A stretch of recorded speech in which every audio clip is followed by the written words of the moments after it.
हमारे खुदावंद यीशु की अंजील मुकद्दस मत्ती के मुताबिक उसका छठा बाब 19 से 23 आयत तक।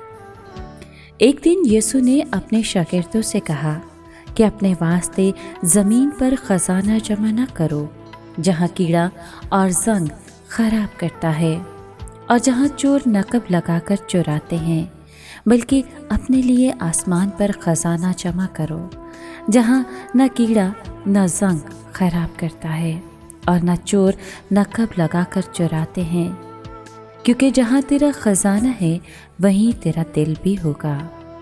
बदन का चिराग आँख है। अगर तेरी आँख दुरुस्त हो तो तेरा सारा बदन रोशन होगा, लेकिन अगर तेरी आँख तारीक हो तो तेरा सारा बदन अंधेरा होगा। इसलिए अगर वो रोशनी जो तुझ में है तारीक हो तो कैसी बड़ी तारीकी होगी। पाक कलाम के पढ़े और सुने जाने पर खुदावंद की बरकत हो, खुदा का शुक्र हो। अजीज़ दोस्तों, आज के कलाम में हम सुनते हैं कि मालो दौलत जमा करने से बेहतर है कि हम ख़जाना आसमान पर जमा करें। अपना तमाम माल आसमान पर जमा रखें, क्योंकि वहाँ पर ना कोई कीड़ा ख़राब करेगा, ना ही जंग लगेगा और ना ही कोई चोर नकब लगाकर उसे चुराएगा। अब सबसे पहली बात तो ये आती है कि हम अपना ख़जाना यानी अपना दिल कहाँ छुपाएं, और उससे भी ज़्यादा अहम बात यह है कि हम अपना दिल यानी अपना ख़जाना तलाश कहाँ से करें। ये एक अहम सवाल है, लेकिन आप गौर कर सकते हैं, हमारा ख़जाना हमारा दिल है और इसी दिल में हमारे पास बहुत कुछ है।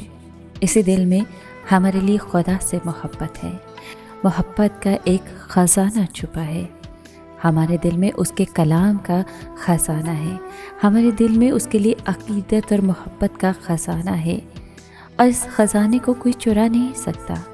लेकिन हम में से बहुत से ऐसे लोग भी हैं जिनके दिलों में दूसरों से रिश्ते बनाने का ख़जाना है, अपने मालो दौलत और तमाह को जमा करने का ख़जाना मौजूद है।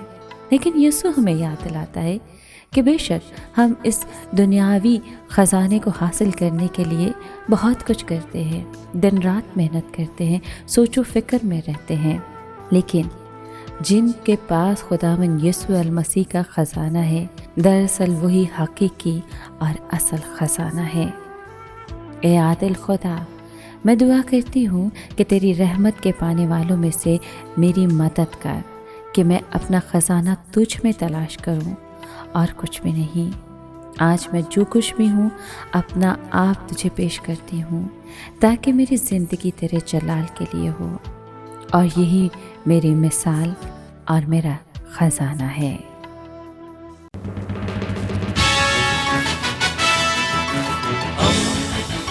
दोस्ती का पैगंबर, रेडियो वेरितास एशिया।